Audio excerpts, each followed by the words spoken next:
So this gives us now the possibility, as we've looked at the pathophysiology of ADHD, we can now try and imagine a little bit, how does that affect behavior? What does that look like when we look at somebody who has ADHD, or what does that feel like from the inside?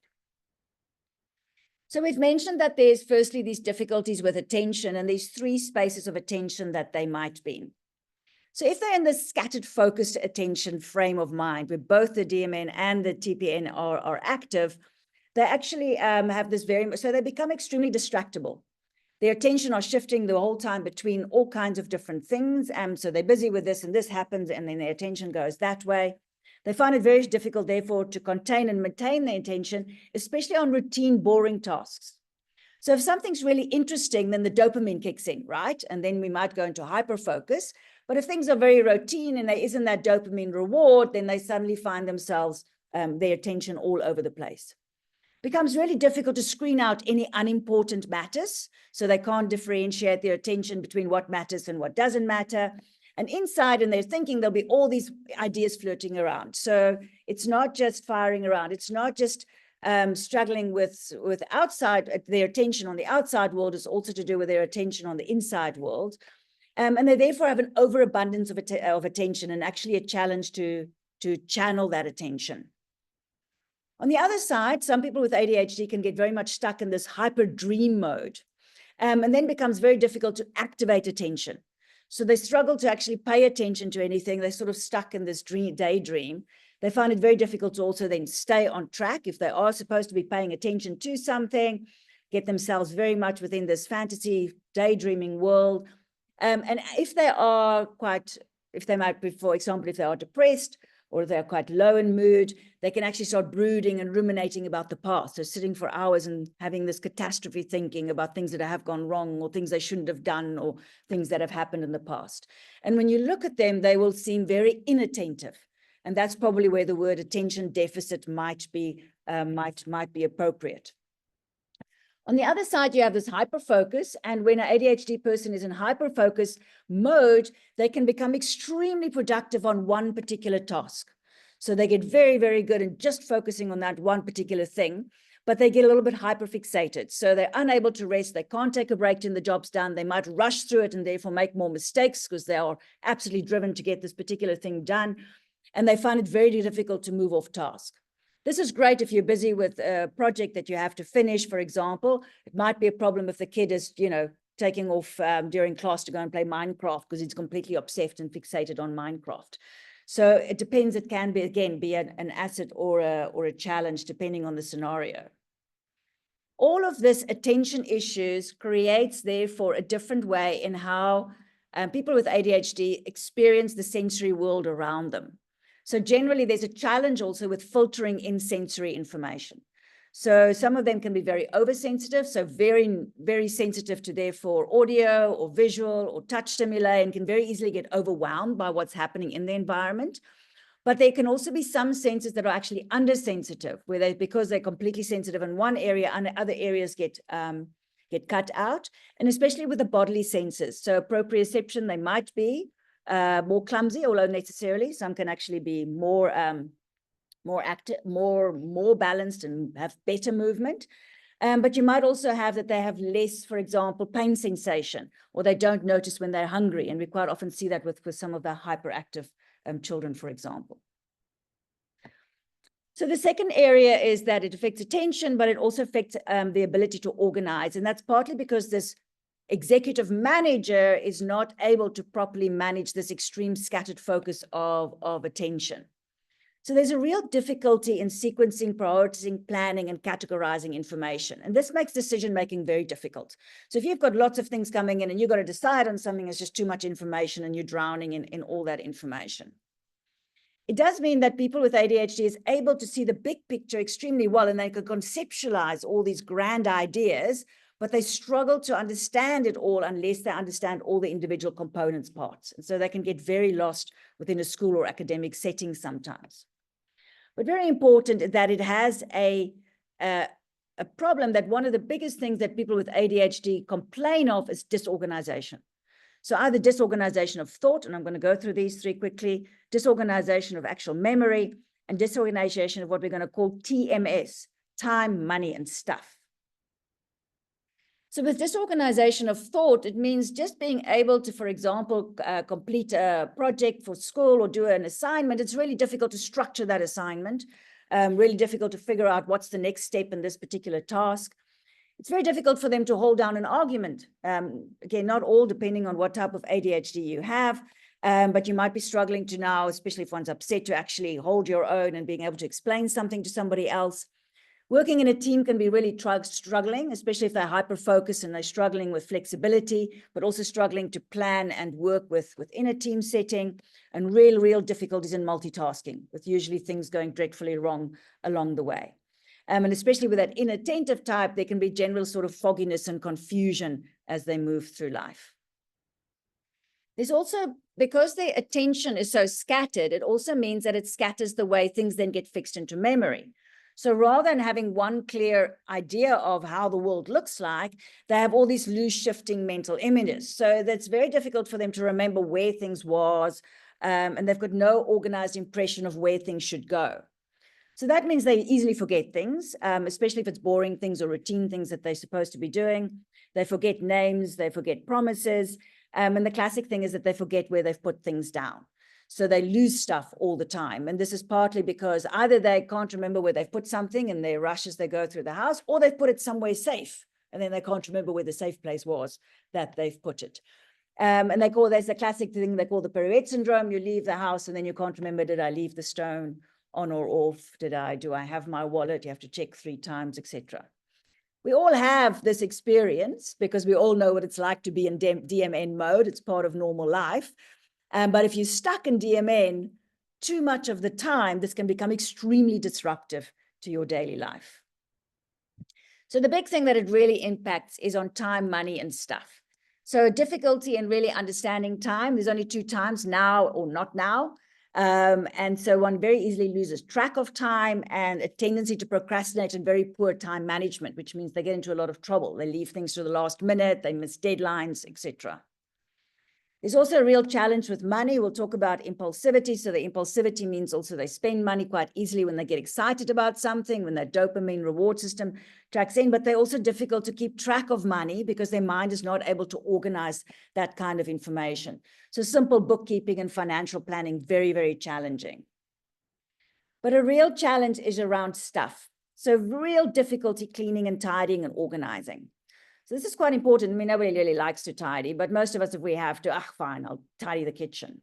But a person with ADHD might go and make toast, and by the time they've made the toast, all the cupboard doors are open, the milk is out, the bread's on the counter, and they look around and they're not even sure how all that chaos happened. And they're not entirely sure how other people that doesn't happen. So for neurotypical people, you automatically close the door, you automatically put the bread back in the place. You're not even, your DMN just goes, or you have like an automatic way of organizing the world around you without even realizing that you're doing it. That also means to organize like a messy cupboard or a messy desktop or a messy office is extremely difficult because you're struggling to sequentially organize information. You can't teach people with ADHD to be tidy or organized because it's not because they are lazy. It's simply because it's something that's extremely hard to do. And although some of them can end up organizing, it takes them very long and it takes an awful amount of effort. So there's a tendency to hoard and pile because they don't know how to decide what to keep or what not to keep. So they just pile stuff in piles to try and vaguely organize things, and they get haunted by stuff. And then in that also this disorganization within all this stuff is obviously losing things all the time. Keys, wallets, glasses, important paperwork, that key thing you have needed for a specific thing. It also means that if they're working or in very busy, chaotic environments, they can get very easily overwhelmed. So the third area then is difficulties with activity. And one of the analogies that's often getting used by the writers of ADHD is that they have a Ferrari brain. So that scattered focus is this brain with this extraordinary amount of power, all these different ideas bouncing around, but they've got bicycle brakes. So that switch, the dopamine reward system is not working properly. And so they have this intellectual effervescence. So in the ADHD brain, if they are in scattered focus mode, they're going to have all these stimuli, all these ideas, all these revelations, and it can be very creative, enthusiastic, and abundant, or it can also be quite dark and brooding and catastrophe thinking, but all of these ideas need to go somewhere. And so this is how it's going to translate into activity. In ADHD, motoric networks can either be hyperactive or hypoactive. And I think the hypoactive one is the one we don't always recognize that well. So this affects your behavior in two ways. So either behavior is hyperactive or hypoactive, or the other thing it affects is how quickly you act. So either you're impulsive in acting on something, or you're unable to actually act. So we'll look at those quickly. So hyperactivity, and this, typically when we think about ADHD, we think of Calvin. That's from Calvin and Hobbes, the little hyperactive boy running all over the place. And I love this description as an innate ability, desire, an irrepressible urge to plunge one's imagination regularly and deeply into life. So it's literally the hyperactivity is born out of enthusiasm, and it's got a little bit also a link with that dopamine reward system. So there's this abiding need to create something, to do something, to respond something, to explore things, to look out for stuff. And that creates a restlessness. So in children specifically, you might see the running around and climbing up things and bouncing off the walls. But in adults who are not able to bounce off the walls, you might see more of a restlessness or fidgeting or tapping or things like that. So in boys as well, you see quite often this hyperactivity in movement, but it does not necessarily have to be a motoric system. It can also be talking. So especially in the girls, it might be very hyper-talkative girls and children, girls especially being very excitable, over-emotional, excited, but because they're not bouncing off the walls, people might not recognize that this is actually hyperactivity. With it also goes the impulsivity. So hyperactivity and impulsivity is always mentioned together, although they're two quite different things, because it's very much the same systems that affect these. So if one's in the impulsivity, you make quick decisions and a real trouble delaying gratification. The one textbook was saying you flunk the marshmallow test. And it creates also an impatience, sort of a low frustration tolerance because you want to do something. There's a tendency to fall in love with a hurry, whether it is with a person, with a deal, with a plan, with the next thing that we're going to do. And there's a need to investigate every one of these stimuluses and to actually follow where your enthusiasm goes. One of the big features in ADHD, therefore, is that it's got a real risk of addiction. So there's a 5 to 10 times higher risk of drugs, alcohol, gambling, shopping, sex, food, exercise, screens, all of these things that stimulate dopamine has a real attraction to the ADHD mind. It also might act in terms of how you, for example, in conversation, so interrupting or jumping from topic to topic. And for some people who are inattentive, that impulsivity might not be obvious in terms of their behavior, but might be what's happening actually in their minds, where they stop jumping excessively between different impressions. So part of this also then is this possibility of hyperfocus. But what's interesting with the hyperfocus is the hyperfocus is always linked to interest. So the kryptonite for ADHD is boredom, because it doesn't stimulate dopamine. They need dopamine to help that switch to work. And so they have a pronounced intolerance for boredom. But if they find something that's interesting, then they're very much into impulsive risk-taking behaviors. And therefore, extraordinary in the history, there's brilliant inventions, breakthroughs, artistic achievements, entrepreneurs, is all very much quite often linked to people with ADHD. So there's an itch to change the conditions of life. They want to improve life. They want to augment it. They want to supercharge it. And they always have the next great plan. So when stimulated, so it's this dopamine that stimulates the brakes. And I'm mentioning this because that's what we're going to come back to when we are talking about medication. So it's interesting that we are going to use stimulants to treat hyperactivity, because with our stimulants, we're actually going to address the brakes in the system to help them to actually come to focus. So on the other side is you can also get this hypoactivity and paralysis. So some people go hyperactive, but if they have the inattentive ADHD, you might actually find that their movements slow down. They've got low levels of energy. They're very exhausted and trying to manage this overwhelming environment. They have a very busy inner life, but some of it can get quite negative. They may seem unmotivated, preoccupied, absent, and they might really struggle even with simple activities. And you can imagine just managing a household can be an absolute complete nightmare. And therefore, instead of having this impulsivity, they actually have a paralysis in terms of getting things done. So they struggle to move from an impulse to an action. They're like, I need to do this. I want to do this. That needs to happen, but they can't quite get there. They procrastinate all the time. They struggle to make decisions, miss deadlines, and difficulty just in replying to all that stuff in life that has to happen, whether it's to an email or a message or a request. So what's interesting is you can see that within ADHDs, because there are these different attention spaces they can get stuck in because of this glitchy switch, you find these weird paradoxical tendencies. So you can have people with ADHD that seems to have a real lack of focus. They're all over the place. And then sometimes you can have this super focus and do this extraordinary things. They can seem to have a complete lack of direction in their life and then suddenly start a new business and have this very highly directed entrepreneurialism. They can tend to procrastinate, so not get anything done, and then suddenly when they do put their mind to it, do an enormous amount of work in a short period of time. They can make really stupid decisions, and then sometimes come up with extraordinary inventions out of the blue, problem solving. And interpersonally, they can sometimes seem really clueless and then have a very uncanny intuition of underlying an extraordinary empathy. So you find they're interesting people. Some of the strengths, and there are some of the famous people with ADHD, like Trevor Noah and Will Smith. We now understand why Will Smith slapped Chris Rock at the Oscars. That was a little bit of an impulsive moment that he obviously managed to keep under control. But generally, people with ADHD, very generous, very optimistic, enthusiastic, and charismatic potentially. They can be very funny and persuasive. Many stand-up comics, if they've got all this very much making different connections, are often... And people with ADHD, they can be very creative and innovative and highly productive if in the right setting. And they've got something called recognition sensitive euphoria, and that's quite important also with children, is that if you are affirming to them and you support them and you cheer them on, that's like rocket fuel to a person with ADHD. And then they do have quite an extraordinary intuition. They pick up things that other people don't always pick up in the room and all kinds of subtle cues. So how does this impact on the life? So this is particularly if you have ADHD and you manage to get through to adulthood and never have been diagnosed. And this can have a profound effect in being able to manage in a world, again, that's been built for neurotypical people. The first thing is, and especially in the inattentive types, you can see extraordinary exhaustion and overwhelm.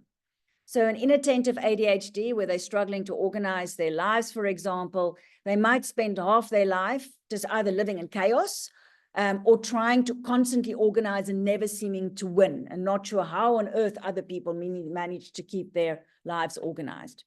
And you can imagine in our lives, to be able to live in the world that we have today, you actually have to have quite an organizational package.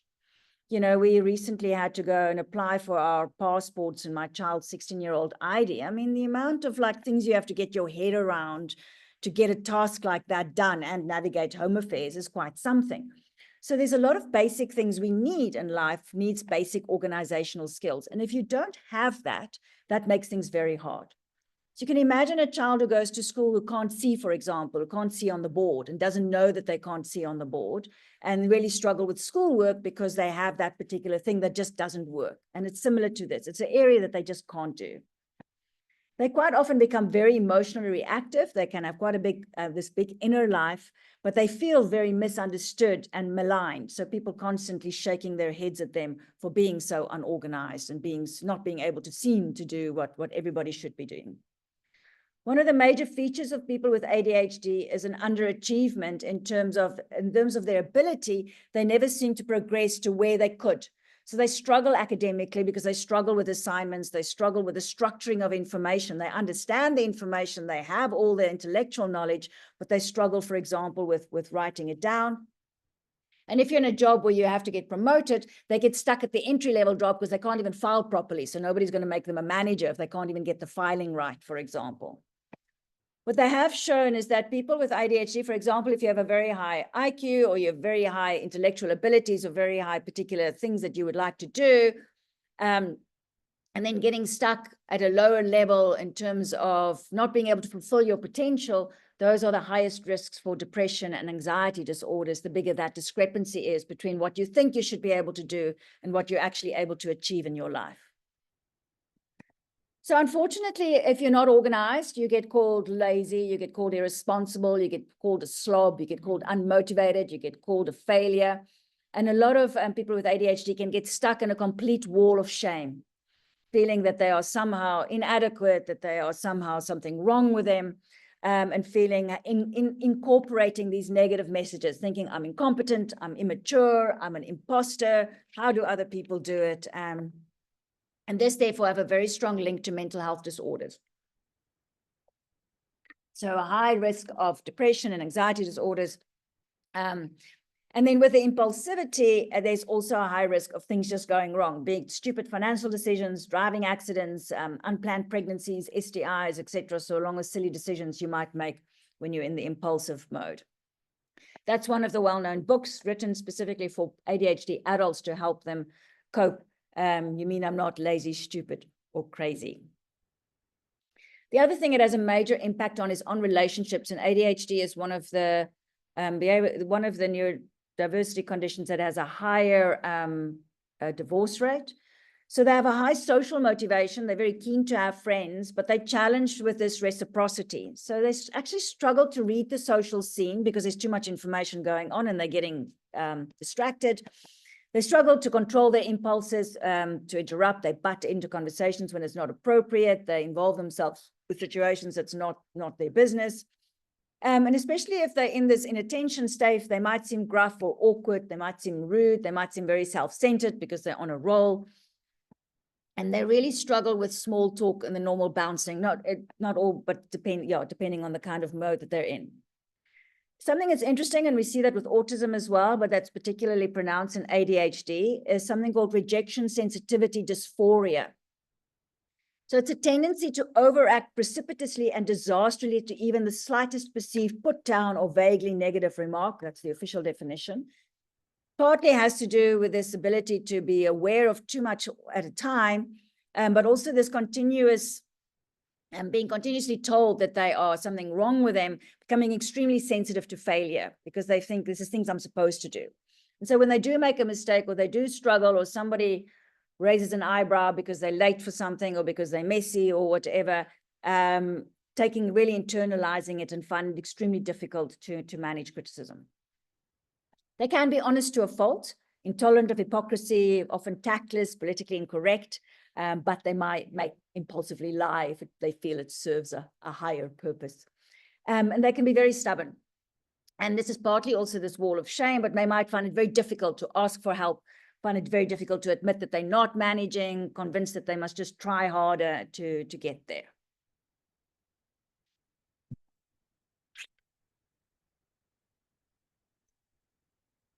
So now I want to talk specifically around diagnosing ADHD. And we're going to go through the DSM criteria. We can now go through them quite quickly because I think